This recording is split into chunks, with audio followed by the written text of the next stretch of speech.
안녕하세요. 참된 인생입니다. 오늘은 80세가 되면 꼭 알아야 되는 6가지 비밀에 대해 이야기를 전해드리겠습니다. 50대, 60대 분들에게도 노후 준비에 큰 도움이 되는 내용이 되실 겁니다. 시작 전 좋아요 한 번씩 눌러주시면 큰 힘이 됩니다. 감사합니다. 그럼 시작하겠습니다. 우리는 평균 수명이 늘어나면서 인생 100년 시대에 접어들었지만 건강 수명이 늘지 않는다면 오래 살기보다는 건강하게 살기가 더욱 중요해진 것이 사실입니다. 많은 사람들은 노년에 대한 생각과 기대 그리고 걱정이 가득합니다. 퇴직이 다가오는 시기에는 자연스럽게 내가 현재의 삶을 유지할 수 있을지에 대한 걱정이 높아지고 80을 맞이하신 분들은 더불어 계속해서 건강하게 살고 싶은 욕망도 크게 자라게 되죠.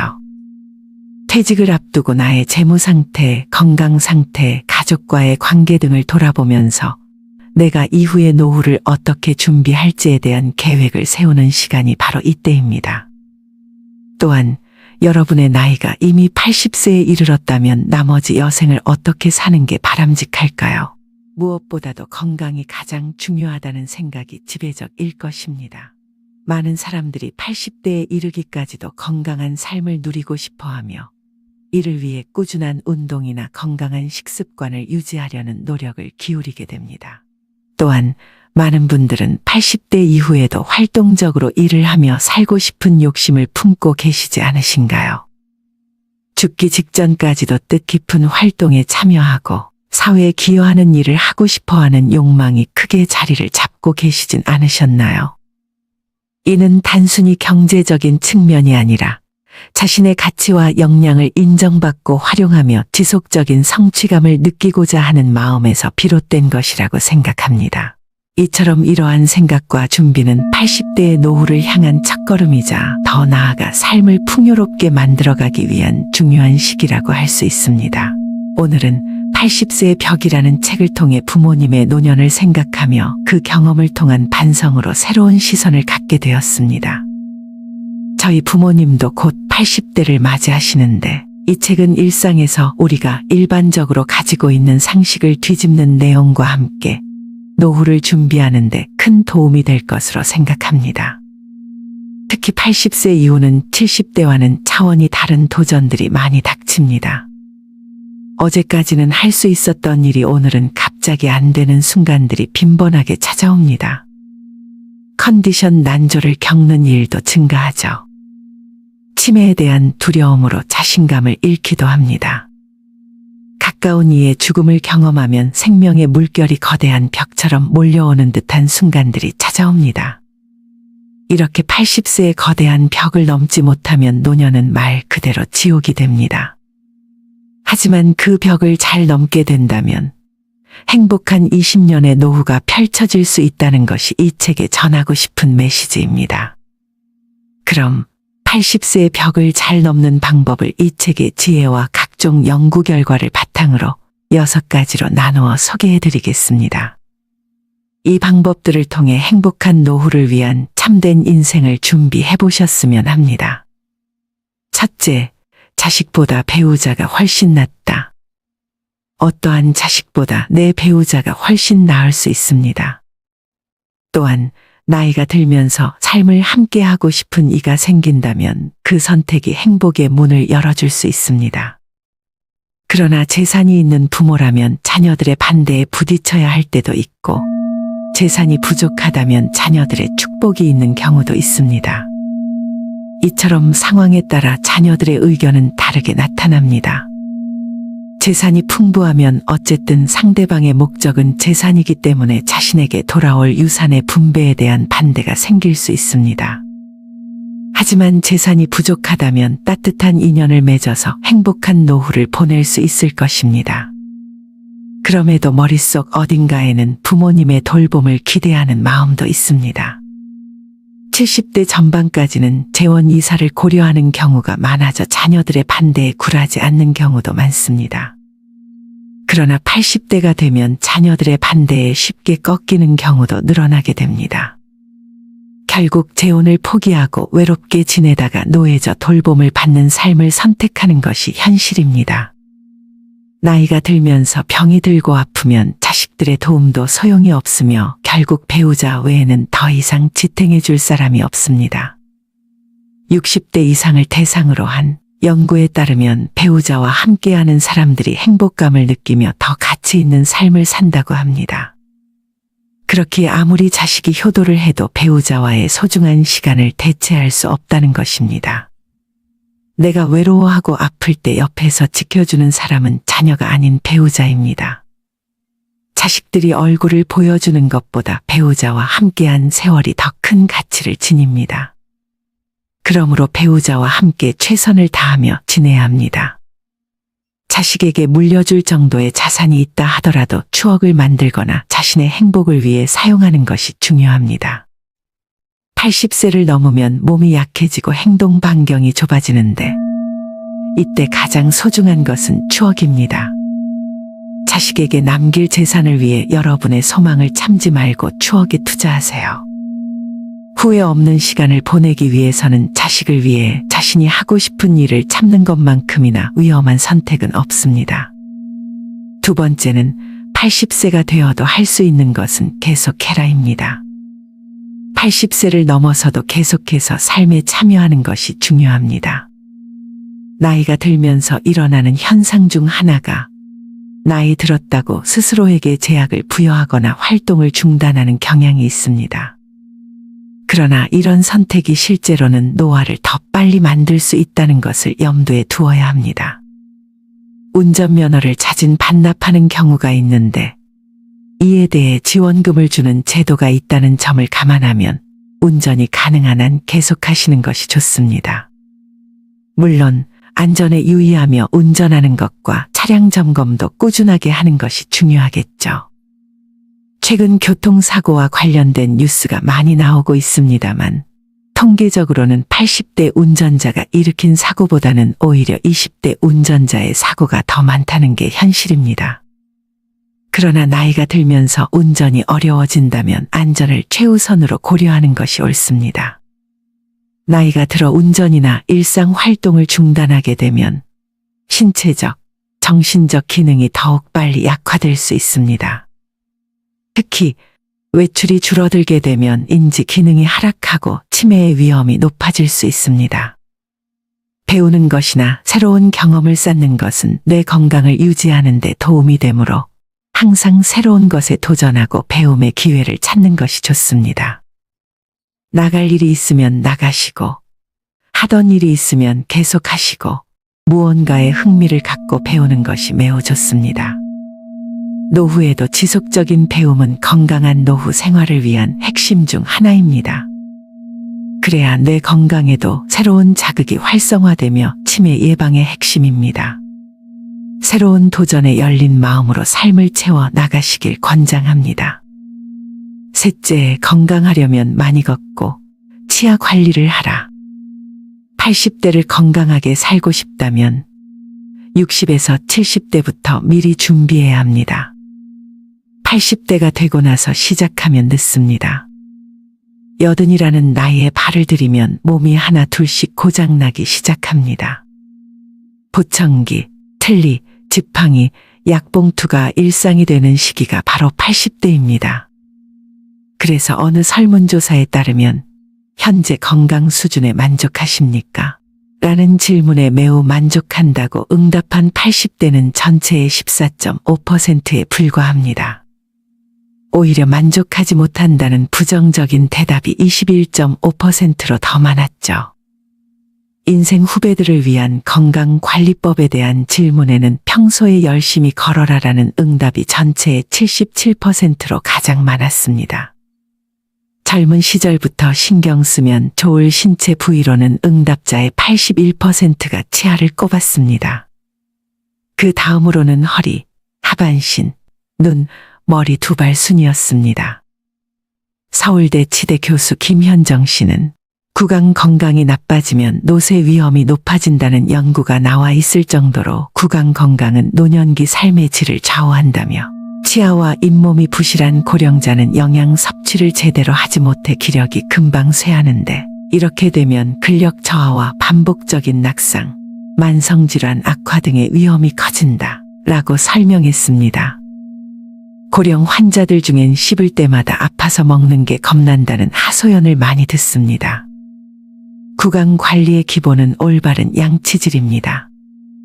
나이가 들수록 더욱 중요하고 얼마나 제대로 하느냐에 따라 노후가 달라집니다. 양치질을 제대로 하지 못하면 치아가 썩고 식욕 저하로 만성적인 영양 불량 상태에 빠지기 쉽습니다. 요양원에 계신 어르신이 갑자기 식사량이 줄면 치과 질환을 의심해야 합니다. 네 번째, 너무 참지도 말고 무리하지도 말자. 여정의 절반 세기를 지나 80세의 문턱에서 우리는 참고 무리하지 않아야 할 소중한 진리에 마주하게 됩니다. 80세 이상인 분들을 부검하면 어디선가 작은 암세포가 남아있고 치매나 동맥경화와 같은 질병을 안고 있는 경우가 거의 피할 수 없다고 합니다. 건강한 몸이라 할지라도 이미 기능의 상당 부분이 상실되고 병이 발생할 수 있는 가능성을 우리는 늘 품고 있다는 현실입니다. 그 어떤 시점에서라도 어떤 병이 발생할지는 알 수 없으며 오늘 건강하다고 해도 내일은 불투명할 수 있습니다. 이에 대처하기 위해서 건강을 유지하기 위한 노력은 너무 참지도 말고 무리하지도 말아야 합니다. 간단하게 말하자면 먹는 양을 줄이세요. 매운 음식, 짠 음식, 단 음식은 피하세요. 이러한 식습관은 60대까지는 효과가 있을 수 있지만 80세를 넘어서면 오히려 도움이 되지 않는다고 합니다. 먹고 싶은 것은 몸이 필요한 것이니 욕구를 무시하지 마세요. 저희 아버지도 건강을 위해 먹고 싶은 걸 많이 자제하시는데요. 그렇게 너무 자제하다 나중에는 결국 폭식이 되시더라고요. 그러니 입맛에 맞는 음식을 적당히 즐기세요. 체중을 조절하려고 굶거나 식단을 너무 엄격히는 관리하지 마세요. 흥미로운 통계에 의하면 살이 찐 사람이 더 오래 산다고 하는데 이는 무시할 수 없는 사실입니다. 야채는 건강에 좋다고 해서 매일 풀떼기만 섭취하지 마세요. 나이가 들면서 단백질 섭취가 중요해지므로 고기를 충분히 섭취하세요. 술을 좋아한다면 드시되 아침, 점심, 저녁, 삼시세끼 술을 마시는 것은 피하세요. 대신 80세 이후에는 넘어져도 골절될 수 있는 골밀도가 낮아진 상태이니 꼭 주의하세요. 80세에 가까워지면 운동에 대한 열정도 도움이 되지 않습니다. 오히려 과도한 운동은 노화를 촉진할 수 있으니 가능하다면 가볍게 산책 정도만 하세요. 건강은 단순한 숫자의 합이 아니라 개개인의 이야기와 경험에서 비롯된다는 것을 기억하세요. 전문가와의 상담을 통해 자신만의 건강한 미래를 계획하는 것이 중요합니다. 작은 변화가 여러분의 노후에 새로운 의미를 부여하고 더 나은 삶의 가치를 맞이하게 될 것입니다. 넷째, 자신과 가장 잘 맞는 의사를 찾자. 자신과 잘 맞는 전문 의사를 찾는 것은 80세의 벽을 넘기 위한 핵심입니다. 어떤 의사를 선택해야 할지 판단하는 가장 손쉬운 방법 중 하나는 약에 관한 대화입니다. 약은 본래 몸 상태를 개선하는 데 목적이 있으므로 처방받은 약을 먹고 몸이 좋아진다면 이는 좋은 의사의 지표입니다. 좋은 의사는 환자의 의견을 존중하며 환자가 몸 상태를 어떻게 느끼는지를 고려합니다. 교과서적인 수치와 검사 결과만을 믿지 않고 환자의 실제 경험과 느낌을 주시하는 의사일수록 신뢰할 만합니다. 의사가 환자를 섬기는 자세도 중요합니다. 환자의 이야기를 정확히 듣고 이해하는 의사는 환자에게 신뢰감을 주며 의사와 환자 간의 소통을 원활하게 합니다. 좋은 의사는 환자의 질문에 성의껏 답하고 환자가 이해하기 쉽도록 친절하게 설명해 줍니다. 환자와 의사는 투병과 치유의 동반자로서 함께 나아가야 할 길에 발을 맞추어야 합니다. 그러므로 의사의 자세가 상호 간의 신뢰와 협력을 기반으로 해야 합니다. 80세를 넘기면서 의사를 선택할 때는 나만의 노후 계획과 이를 이해해주고 지원해줄 의사를 찾아야 합니다. 상황에 따라 다양한 선택지가 필요하고 의사는 환자가 더 나은 노후를 계획하고 살아갈 수 있도록 도와야 합니다. 나와 맞지 않는 의사를 만나면 진료 중 불편함을 느낄 수 있으며 그렇게 되면 의사와의 소통이 원활하지 않아 지치고 힘들 수 있습니다. 이러한 이유로 조금 더 젊은 시기에 나만의 명의를 찾아볼 필요가 있습니다. 50대, 60대에 해당하는 시기에 병원을 찾아다니면서 의사와의 궁합을 테스트하는 것이 중요합니다. 나만의 몸과 노후를 생각하며 의사를 선택하는 것이 행운의 시작입니다. 5번째 방법은 최소한의 약을 복용하라입니다. 나이가 들수록 각 부위에서 느껴지는 불편함이 늘어납니다. 그러다 보면 여러 전문과에서 진료를 받게 되는데 각 과에서 처방받은 약들을 복용하다 보면 많은 양의 약을 복용해야 하는 상황이 발생할 수 있습니다. 예를 들어 혈압이 높다면 순환기 내과에서 혈압 강화제를, 혈당치가 높다면 내분비 내과에서 다른 약을 처방받게 됩니다. 이러한 중복 약 복용은 위장약 등이 함께 복용될 경우 위험성이 커집니다. 이로 인해 장염이나 폐렴과 같은 문제가 발생할 수 있습니다. 특히 고령자일수록 많은 약을 함께 복용하면 문제가 발생할 확률이 높아집니다. 모든 약을 그만 먹을 수는 없겠지만 필요한 약들만 최소한으로 복용하는 것이 중요합니다. 약의 사용은 필요할 때 필요한 약만큼만 하는 것이 올바른 사용 방법입니다. 머리가 아프면 두통약을, 위가 아프면 위장약을 필요할 때만 복용하는 것이 중요합니다. 모든 약이 오래 살기 위한 필수 조건은 아니며 오히려 과도한 약 복용은 독이 될 수 있음을 명심해야 합니다. 또한 많은 분들이 잘 모르고 계시는 것이 영양제는 약이 아닌 보조식품입니다. 건강기능식품인 것입니다. 영양제를 장기간 복용하는 것이 정말 효과가 있는지에 대해 의학계에서도 확실히 파악된 결과가 없다는 사실을 꼭 명심하시길 바랍니다. 마지막 6번째, 건강검진을 받지 말자. 80세의 문이 다가올 때 건강검진은 앞으로의 여정을 설계하는 첫걸음이 될 수 있습니다. 건강검진에 대한 접근은 개인의 상황과 의사 결정에 따라 다를 수 있습니다.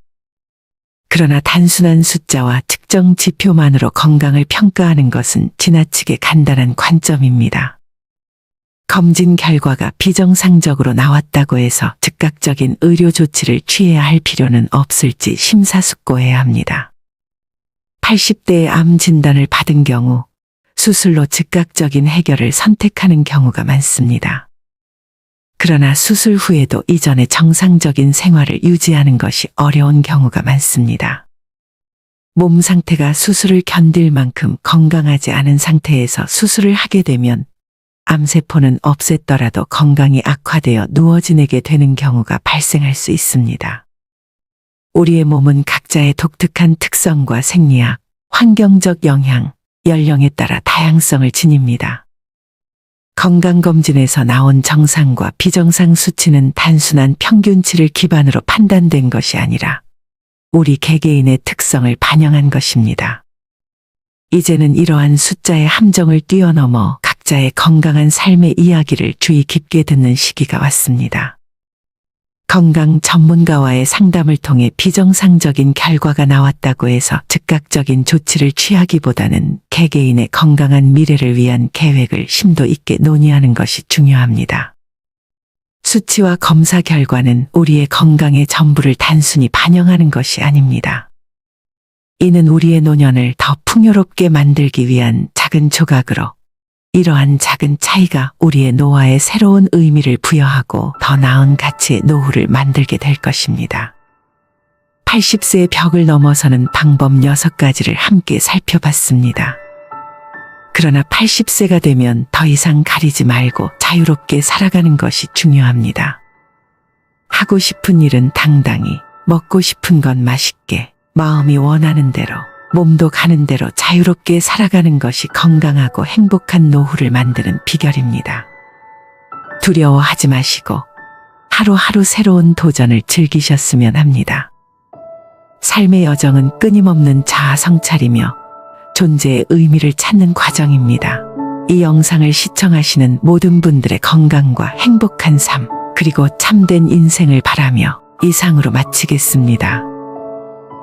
더 나은 내일을 향한 여정에서 함께 해주셔서 감사합니다. 앞으로도 더 좋은 영상으로 찾아뵐 테니 구독과 좋아요, 알림 설정은 더 나은 영상 제작을 위한 큰 힘이 됩니다. 꼭 한 번씩 부탁드립니다. 감사합니다.